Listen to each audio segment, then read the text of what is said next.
so that's a pretty funny moment when your stream crashes because of the going under a bridge, because the Starlink obviously needs the sky, which is okay. Maybe I could have a backup, like that's what the phone internet is good for or something. But no, here's what I want. What I want is to explain that a little more, like, so,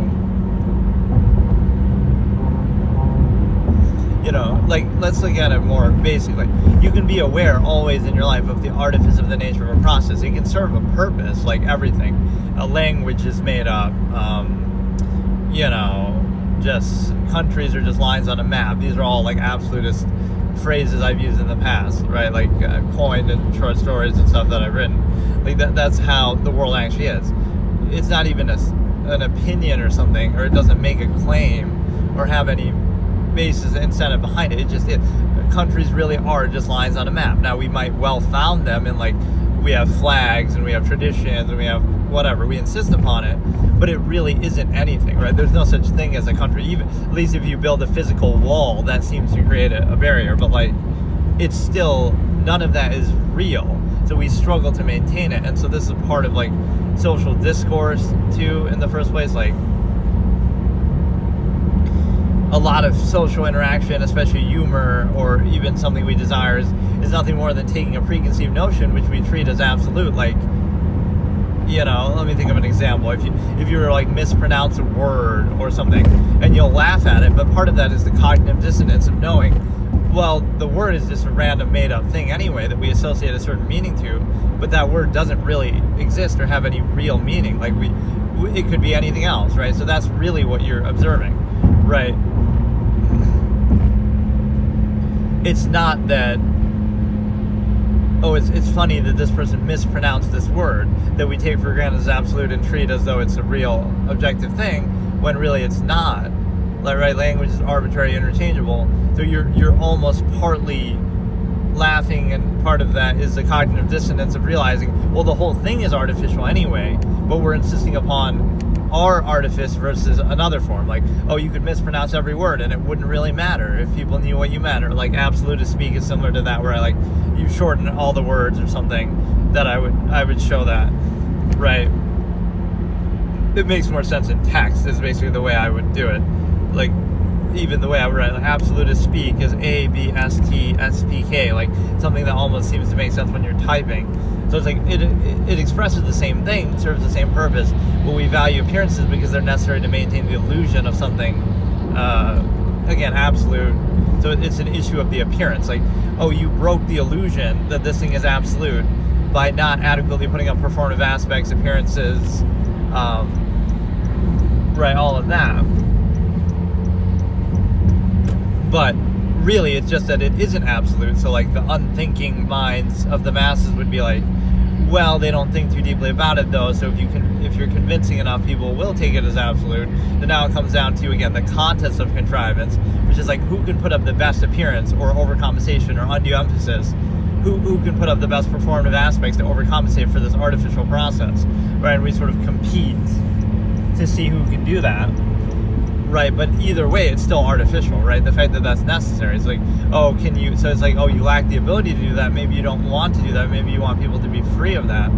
But, right, it's absolute, but it requires constant social contrivance, reinforcement, like active effort to maintain that illusion, which can be applied then to anything, right? Like any society, any culture, any rituals, like,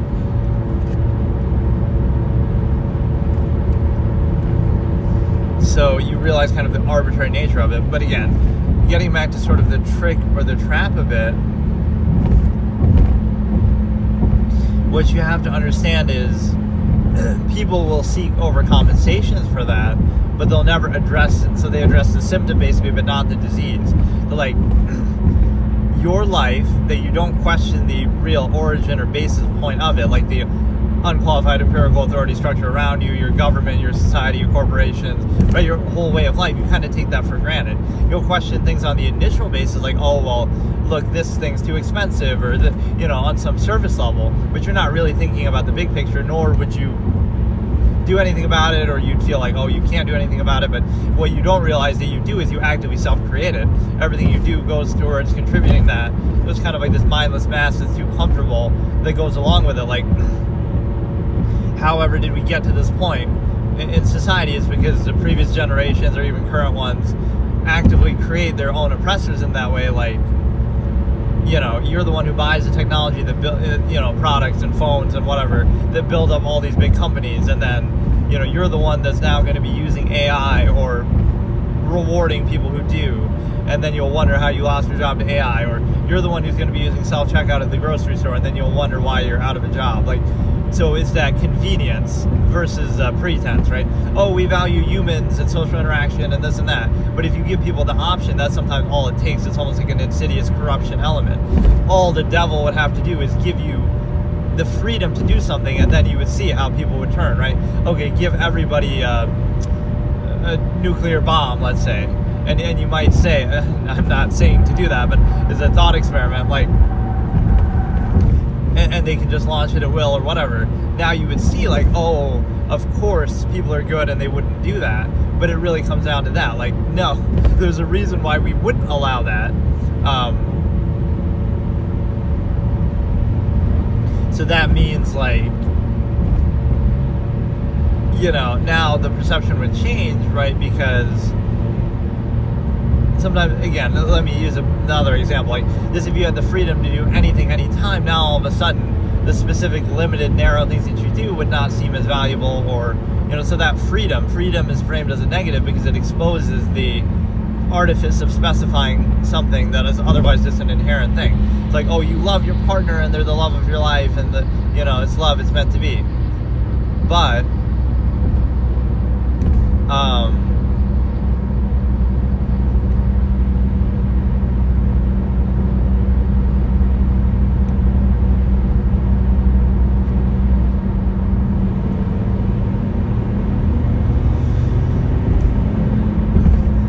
you know, you love them and it's soulmate, but then, oh, Jennifer, you know, your celebrity crush or somebody else comes along, and then, oh, now all of a sudden that absolute is not as valuable. Or, oh, you have plenty of options, you're rich, and you have people all around the world that you can, you know, be intimate with, and it's kind of like, oh, so it was the means that are defining. You didn't have the opportunity to be with that celebrity crush, so therefore you settle for this, but you treat it as absolute. Or you don't have the option to, you know, the resources to whatever attract those options all around the world, right? So that's where, like, you see dating sites and stuff like that condemned. It's like, would you rather have the chance to interact with and potentially be with anybody around the entire world, or would you rather be stuck in your local environment and forced to deal with only that, right? It's like the latter, or the prior would include the latter. Like, that dating site could still include people in your local area too, right? But it's again, it's like this antiquated logic of, oh, it's meant to be, it's absolute, but that's more like a coping mechanism, like saying, no, we just happen to meet in our local environment because that's all we had access to. But now, instead of, you know, realizing that, we treat it as absolute just so we can be controlled by it. Because otherwise you would say, okay, we just happen to meet here, but then it's nothing special, because you would have to meet everybody around the world and try every viable option. Like if you had just been born somewhere else, lived somewhere else, you would meet your soulmate there. So it's like, it's not an absolute, because the origin point of how it came to be can be clearly identified. Like, oh, it's just based in geography, it's based in nearness, it's based in convenience, right? There might be a few things you like therein, but it's based in the inherent process of the stimuli acme itself, right? So to personalize that is really to be controlled by it. And it's a tempting thing, and that's where ego, appeal, gratification is used to control people. And then the other aspect is the fact that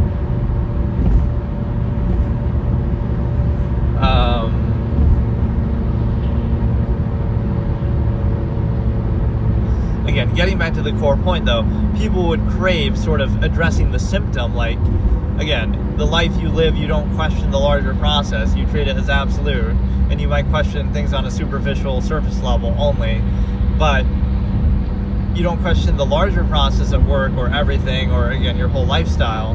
You just take that for granted as a mindless mass. So and use that even as reinforcement, like, oh, this many people can't be wrong, but that sort of mindset. But the way they came to that lifestyle is sort of by force, indoctrination in youth before they can think for themselves, right? A lot of these unqualified empirical authority already established, and so I like how that's treated as food. Like when your exit is cooked, when not in a good way, as it relates to food, when the sign for food is the same as the sign for gas. The food in this town is a gas station, Fast Track, and another gas station, Burn Dairy. And then the gas is also Fast Track and Burn Dairy. Like, they're advertising the Fast Track Cafe and the deli of that as though they're like an actual restaurant. Right? Those are the options you have. Like, what is this, dude? But no, I had may as well do an obligatory funny joke. I had used this conflict of contrivance concept in a title when I played Clash of Clans for the first time, and I said, I haven't been this excited for a cock since the conflict of contrivance from my old debate format. So it's like, obviously COC, like I mean in Clash of Clans, but no, I haven't been this excited for a cock since this cock. But yeah, so that's the stimuli acme, by the way. Funny cognitive dissonance, coping with the fact that people are obsessed with the stimuli acme, but they're repressed. Repression leads to obsession, so they manifest it that way. So when you laugh at that or obsess over that, it's only because you're not free or you're not at peace with it, so you are kind of coping and doing that. Like, oh, it's all you can think about. It's the highest form value that you know, but you are forced to practice at half-mast, and then a lot of what people can say could be like a functional argument. Like functionally, oh, this serves a certain purpose, but that's not the question, right? We're looking at objective reality and truth. Like, okay, the reason why you pretend that the person you're with is absolute is because it's useful for society to control you, and government system and marriage is a construct, and create a family system is good for the children, whatever, right? Even if you say that, then acknowledge that, okay, that's what it is. Not that it's love, it's meant to be a soulmate. It's, oh, you're willing to do this based on the nearness postulate, based on an artificial, variable premise. You're specifying an inherent process tendency because it's easier to control and you're controlled by it. Right. So if you acknowledge that, then you might have an issue with it. But, right, so if it is the functional basis, then acknowledge the functional basis, but you pretend it's something more because that's easier to control. Really easier to control you by, but people kind of desire it. So like, that's kind of what it is. Like, make your control as comfortable as possible, make it as desirable or gratifying as possible, and then you can control people in any kind of way. So that's fine. People were controlled by all kind of things throughout history, religions, pagan gods, rituals, superstitions. So, your era, you can be controlled by your own ego is basically what it comes down to. That's what social interaction is based on. That's what a lot of things are based on. Like, it is just a process that would apply to everybody universally, inherently, but it applies to you, so therefore, non-basic self. But even that's inconsistent because then you do it at half-mast. Right, but it's dependent over standard pretense. So it comes down to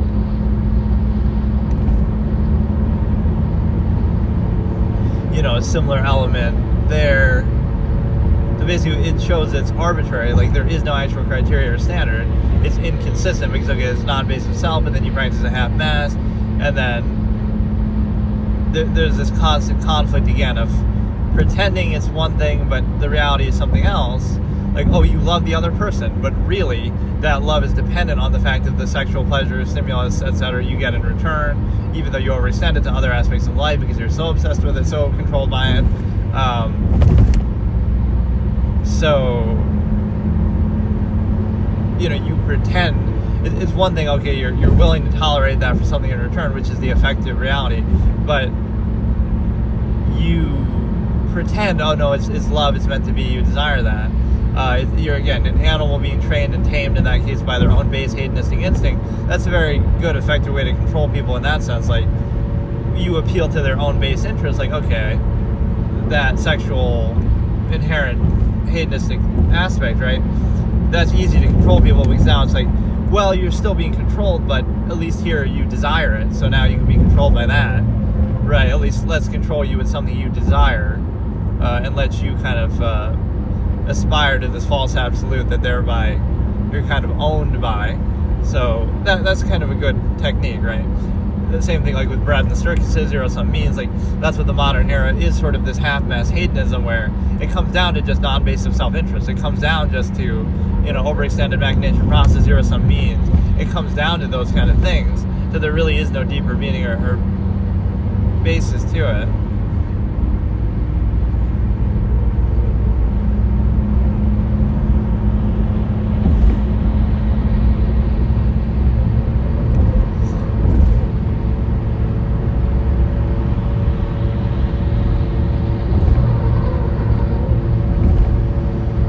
Look at that, exit 67. We got to appeal to some lowest common denominator here at Highland Forest County Park, exit 67. Look at this, park and ride, exit 67. That's a good example too of how people are controlled in just a preconceived exposure way. It's not based on anything, like, oh, it's in a song and it's exposed and it's repeated. But like, even as people are doing it, they can't explain the origin or the meaning really, or it has no meaning. It just shows you people can be mindlessly controlled by repetition. And that applies to more significant ways of life too, like everything, government, society. Like, you might think, oh no, it's based on something, but it's really not. It's just you're exposed to it often before you're old enough to think for yourself, or with beyond your control. Then it's insisted upon, repeated, right? That's kind of how even corporate monopoly stuff works. Like, you take something inherent to reality and you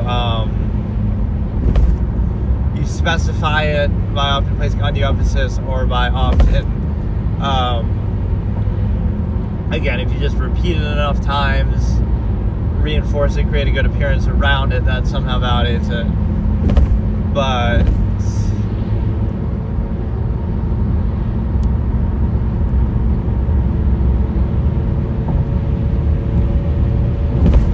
there's a lot of the emperor has all clothes framing, like, oh, you just don't get it. Not that there isn't anything to get, or that it's not absolute, again, assuming your intent or uniformly kind of applying that. And so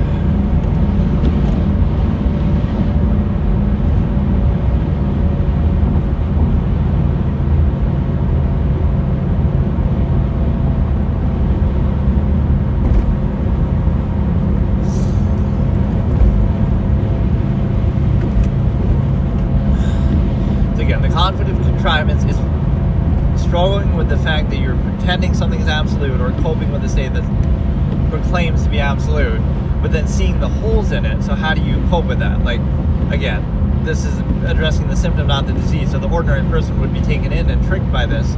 Like, for example, it's your fault. Like again, this is what'll be blamed. It's an individual's fault for not socially overcompensating. Oh, they weren't nice. This person wasn't nice, so it's their fault that they weren't nice and they didn't overcompensate for what is otherwise a flawed process.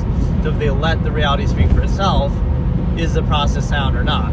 So it's not sound, you would have issue with it. It would be unqualified, specified, empirical authority, etc.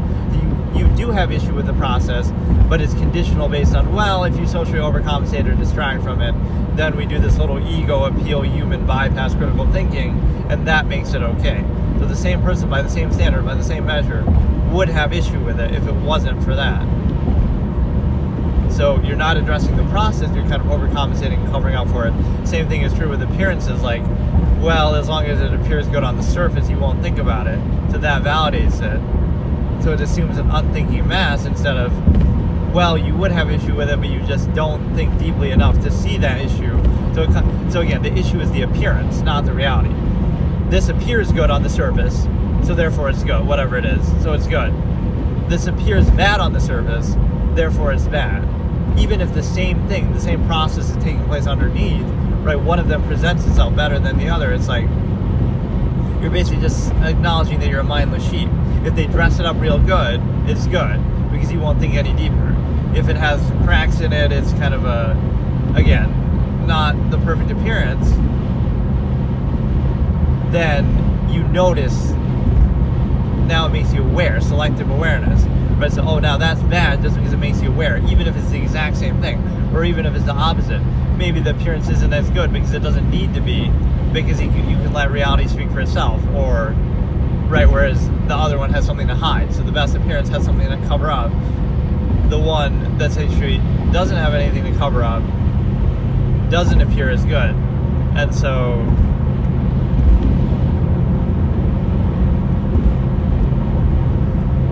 right, again, the majority of people would try to address the symptom and say, oh, it's this person's fault for breaking the illusion and not valuing appearances that are necessary to overcompensate for it.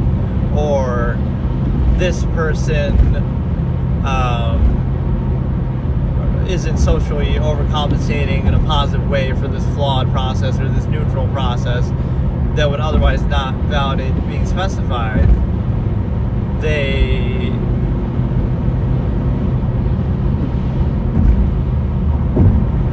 would have issue with it. So, it comes down to, it's your fault for not overcompensating for the process, not the process itself that is ever at fault. Basically, the conclusion being that nothing is absolute or universal, uniform, kind of exclusive to everything else. It would be like, okay, it's a conditional process, but then by that logic, there's no real basis for it, because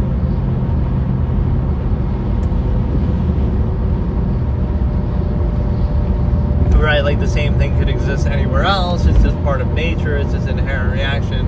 But to try to specify it as a whole thing, and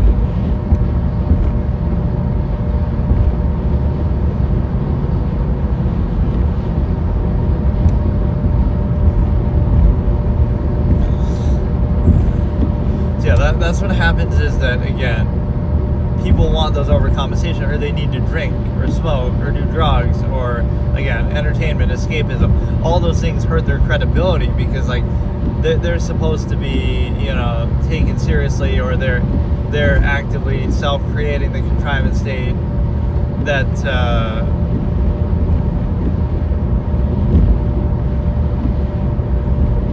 that outwardly insists and tells you or others what to do, but they themselves are so inconsistent. What they're valuing is not credible, right? Things like that. And so, right, that's why the best way to control people is what I always discuss is RBO protocol. You kind of are out of sight, out of mind, so now you're not accountable. Right, that's all it takes. The same person, let's say Jeff Bezos is working himself, hands-on, then he'll be constantly criticized or attacked. So you're punishing him for working himself. Then if he's out of sight, out of mind, he's perfect, or people don't question it, at least, right? They're not as critical because they're not thinking about him. He's just in the background, behind the scenes. So it's kind of like,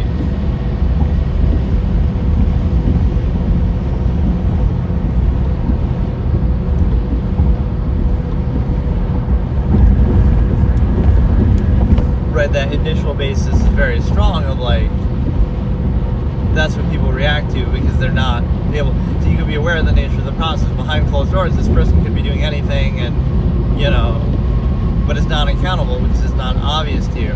So all they would have to do is, that same person could just, again, be behind closed doors, and then now they're not accountable. Even they could be doing the same exact thing that would bother you, or even like, again, somebody's social initial basis versus the larger process. Like if they're aware of that, then they wouldn't value the appearances too much themselves either. Or even like,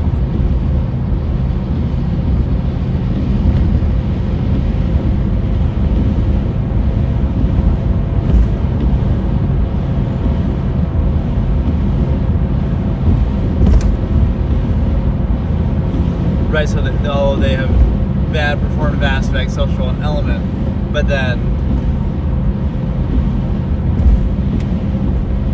they can be creating the very thing that you value, like, oh, some work of fiction, and you quote that work of fiction all the time, or you value that.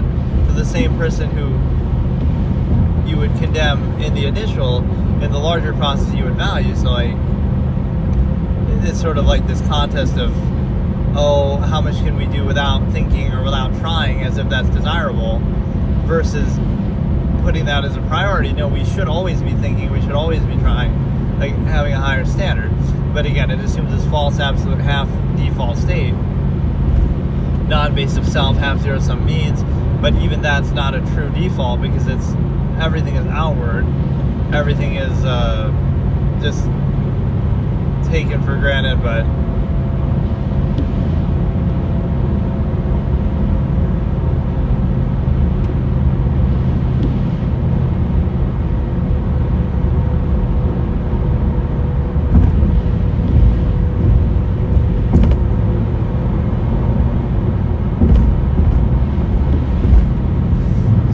one of the elements of the conflict of contrivance also is the fact that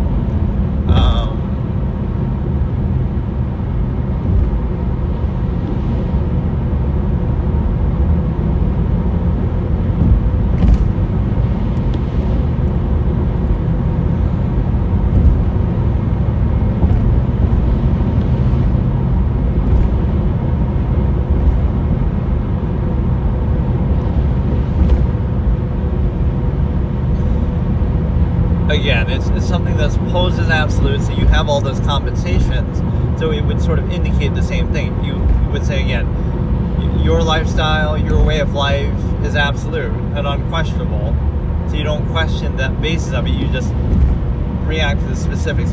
Oh, this seems too expensive, or oh, these are the initial superficial things presented to you. You'll care about those, but you won't care about the larger process, like, well, maybe this is unqualified empirical authority in the first place, there's no basis for it, there's no uniform way that would lead to this lifestyle, right? You don't question it necessarily on that level.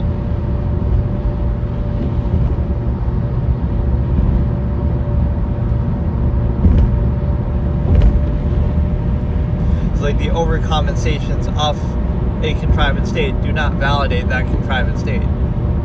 Oh, this person lacks zero-sum means that are curated through this unqualified empirical authority, therefore that's why they don't value it, or vice versa, like, oh, look at all these conveniences or comforts you have. But that, again, that could validate anything, that you could have those in China, you could have those anywhere else. So,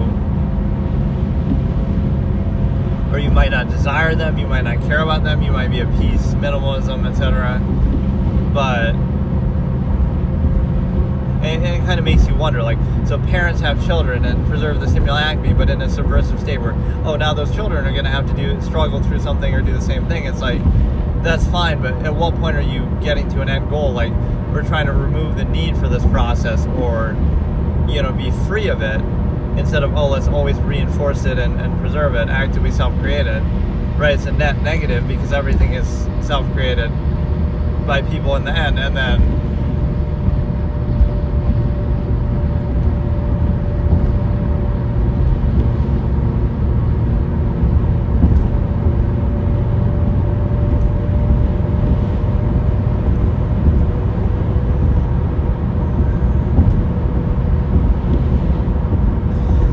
mindless form that it takes on. It's the fact that you would reinforce anything by that basis. So again, the conflict of contrivance exists because, again, you're let me try to trace it back. There's one point of this that I'm missing, and I can't put my finger on it. Like, you're born into a contrivance state, right? You're indoctrinated in youth before you can think for yourself. You have constant conditioning and reinforcement and control, right? Social contrivance, stigma, indoctrination again, through parents, media, teachers, etc. Right? Then you're finally old enough to think for yourself. Anything you do is framed in false duality, as defiance, right? Even though you've been trained like an animal your whole life, that wasn't enough. Now it's still this false framing of not only unqualified empirical authority, not only bypassing and indoctrinating you in youth, right, which is a tremendous advantage for the contrivance state to have. but now you can't even think freely or critically think about it, or that's the issue. And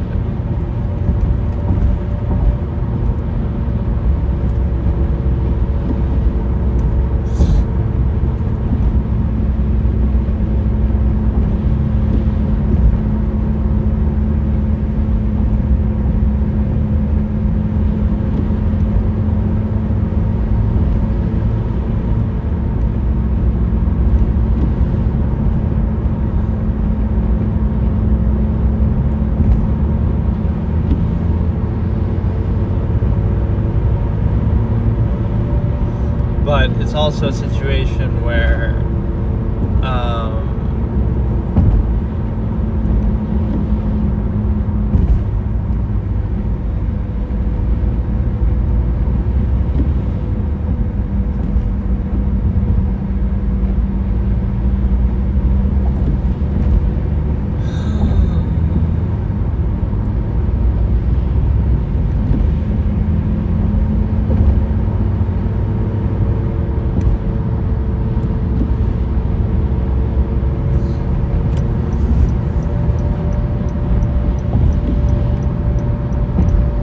it's also a situation where you basically,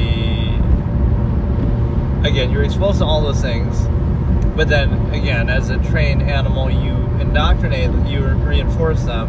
So now you treat your everyday life like everything is absolute, and now the question is just how things are presented to you. Was this person nice or not to overcompensate for the unqualified empirical authority? Or was this appearance good enough to maintain the illusion of the false absolute? Right, so that conflict of contrivance comes in with, okay, your lifestyle, everything is absolute, and so the assumption would be, okay, you value your life, and you value yourself, or you have standards, you have criteria, so you're credible, you have a basis for all this empirical structure around you that you actively reinforce and outwardly insist, right? But the holes would appear, like, oh, this state is absolute and unquestionable that you're in. However, why then does that state require distraction through entertainment and escapism, right? Why does it require drugs or alcohol or, overcompensations like that? Why does it have inconsistencies then, right, with the supposed pretense or measure? You value other people, but not amalgam theory. You value lifespan, but you still engage in half-mass hedonism, right? So the issue is, again, this inconsistency that, like, oh, you could do whatever you want.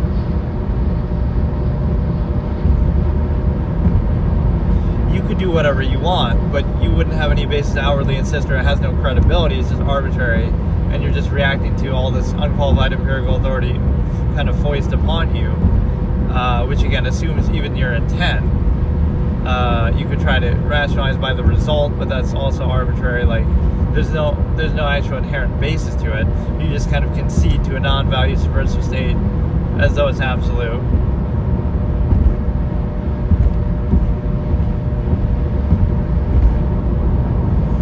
Right, again, if you just give enough control up to authority, if you just have enough overcompensations for it, then you just don't really care and you don't really question it. So people are controlled by their own selfishness that way, but there's no actual standard behind it.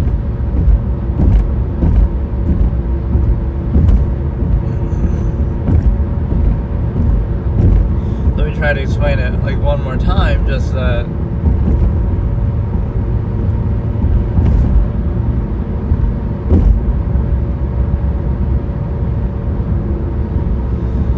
there's something, again, that you're addressing the symptom, not the disease. So you would always, again, blame it on the superficial level, that somebody didn't overcompensate for the flawed process, or that they broke the illusion, right, with appearances or variation, freedom, etc. But never that there's actually a flawed process. Like, oh, you lack the ability to overcompensate or account for this flawed process. Not that it is a flawed process. And again, you can say, well, why is the process accountable but not the individual there? It's because you're the one deferring to that process. Like, it had the advantage of already being established, but now you even defer to it, and it has power and it's kind of telling you what to do, or you're acquiescing to it. But then you can't hold it accountable and say, well, if I'm going to defer to it and acquiesce to it, then here are its flaws or inconsistencies, right? But it's like the individual is always accountable, but never the process. And you could argue like, oh, that's necessary for a functional state, but it's only necessary for that exact functional state to reinforce and regurgitate versus actively accountable, holding actively accountable. But again, it's like a mindless mass, acknowledging that they're a mindless mass. Like, just go along with everything, and that's it. And then only when somebody really, in some dramatic way, shows the inconsistencies of it, then you care, or you go along with the next wave of technology and control.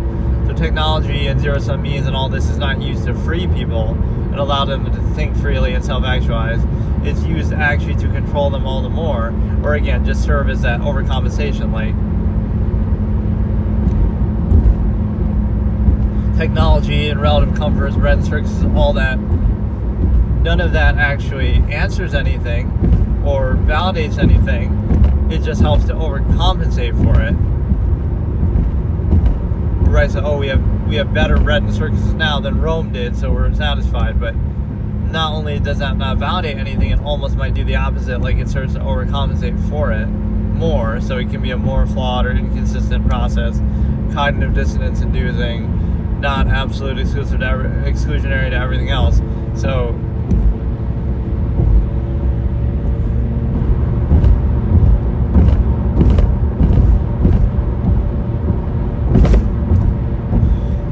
yeah, the final point again, I'll do the conflict of contrivance again, that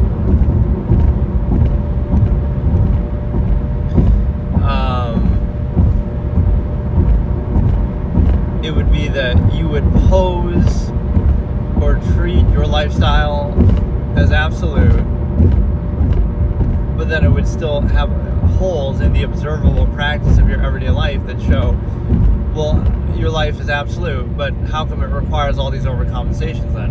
Or those things are taken as default. This absolute state, this unquestionable, that's just uniform and everybody takes it for granted mindlessly, requires you to not think about it, and it requires you to distract yourself, and it requires you to overcompensate for it, and it requires you to have constant social contrivance and reinforcement, and it requires you to censor reality itself, like, oh, we couldn't walk around as a nudist colony and stuff like that, or we couldn't, right, like the stimuli acme is a great example, like, oh, we couldn't have that freedom, so, like, oh, it's love, it's meant to be your soulmate, right, your partner, but it requires all of those things first. You can't be friends with people of that same gender, or at least that's a commonly attributed thing that you're expected to do. So like you have to not be friends with billions of people just based on their gender, because that's how secure and absolute that standard really is. Rather than saying, oh, you're creating a false absolute by kind of dictating the prerequisites, saying, well, it is absolute, but first you have to cut out of your life billions of people based on their gender. And oh, it is absolute, but then you have to kind of overcompensate and have this exposure, ritualistic tendencies, repetition, little rings and stuff like that. So it is absolute, but you have to, you can't watch adult films, or oh no, that could ruin your marriage, or oh, like at least some of these would be attributed. They might not apply all the time, but like some of these things would have to be cut out. Society couldn't be a nudist colony where everybody's just free and at peace with their natural self. No, you have to censor that. So you have to censor reality itself, who you can be friends with, what you can watch, what you can be at peace with, the natural body. You have to censor all those things out of reality, and then your supposed absolute is possible, right? Because if you just saw objective reality for what it is, then oh no, that would ruin it, or that would that would invalidate it, or people wouldn't do it then, right? So that shows you it's an unnatural, contrived state, and by that logic, you can do that with almost anything, right? Okay, if you create the right prerequisites, then it appears to be valid.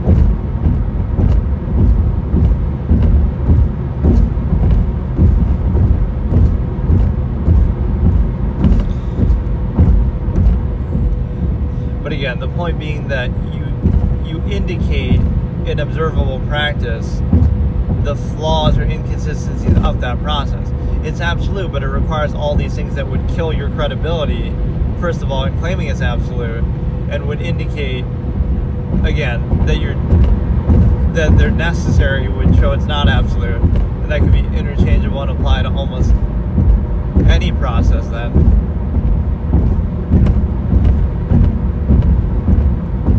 Whereas again, if it was really sound and you were at peace with it, then you wouldn't need that, because right, you wouldn't need those overcompensations because your life would be a sound process. So the real point is it's not absolute, worthy of outwardly insisting towards other people, telling them to do that.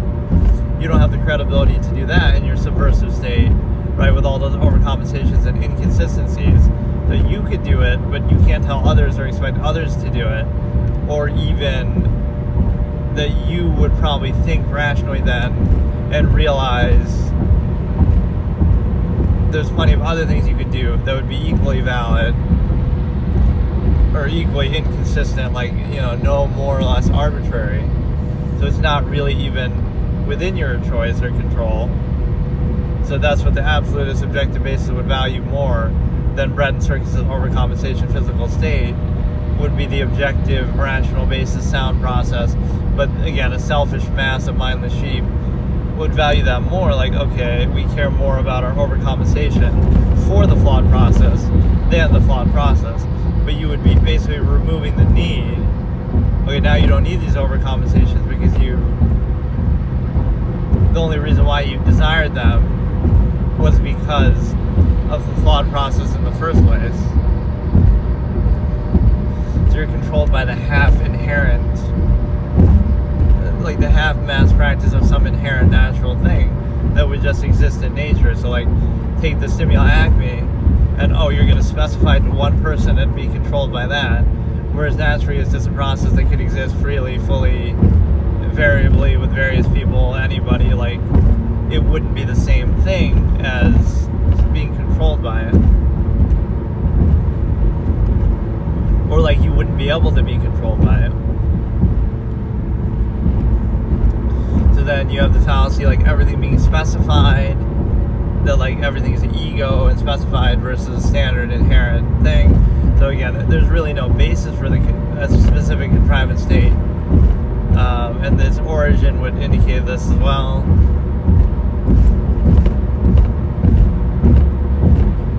So again, everything on the initial basis that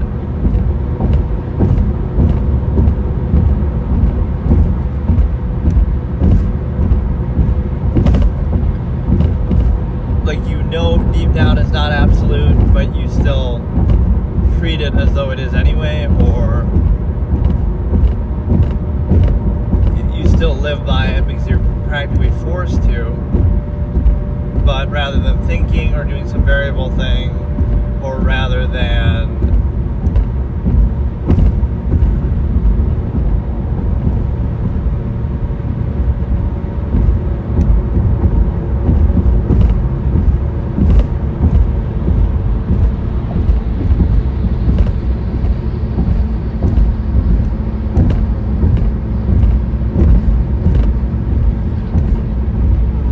as absolute, unconditional, just non-accountable. When you look at the makeup of that, it could be arbitrary in almost anything, which would explain like all of human history. But that's how you train people. They gratify and associate with their own ego, like, oh no, this is what they want, or they associate it with their identity, even though it really is just arbitrary how it came to be. So you can tolerate it, that's one thing, but right, it's just not absolute. And then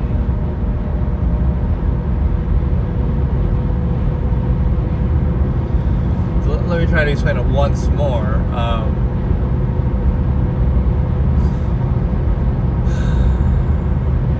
You pretend something's absolute, but then you suffer the conflict of contrivance in trying to maintain that because of all the inconsistencies, and it requires a lot of prerequisites. and it requires an observable everyday practice, things that would indicate it's not absolute. But rather than that being seen as invalidating of the process, you accept it anyway, and then now you concern yourself with overcompensating. So like, if we overcompensate, or if we keep up illusions and appearances, or if we, have constant social contrivance reinforcement, or if we have distractions, then, that makes it okay, that makes it absolute, even though the fact that those things are necessary would indicate it's not absolute. So again, you're trying to overcompensate for it, whereas if it was actually absolute, there'd be no need. So it shows you it's kind of arbitrary and interchangeable, that right, those signs and those holes will show, but those are treated as like default. Like, okay, this true value, credible state of being that's absolute enough to outwardly insist on other people requires or involves engaging in fly favoritism, escapism, right? Or it requires distracting yourself, dumbing yourself down with alcohol and other things. Like, you can do those things, but there's no credibility in that then. Like, okay, that's a flawed process then, and you can't even think about it or face it directly.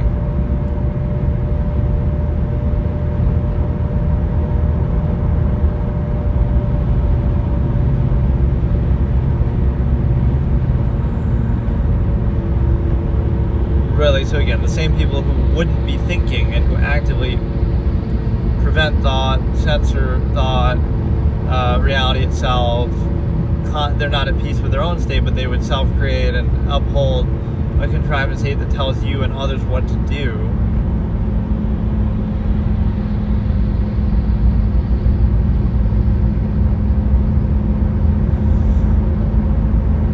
Right, they're not at peace or consistent in their own state, but they would tell others what to do.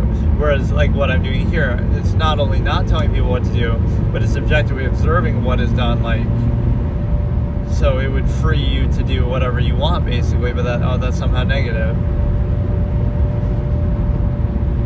Right, the benevolent control that gets to make those decisions for you.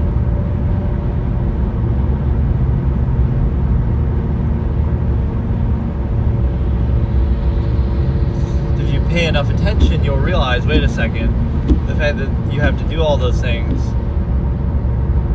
would indicate an imbalance, right? You have to distract yourself with something that's not even real, or again, dumb yourself down. That shows you there's no credibility, it's arbitrary, it's not absolute.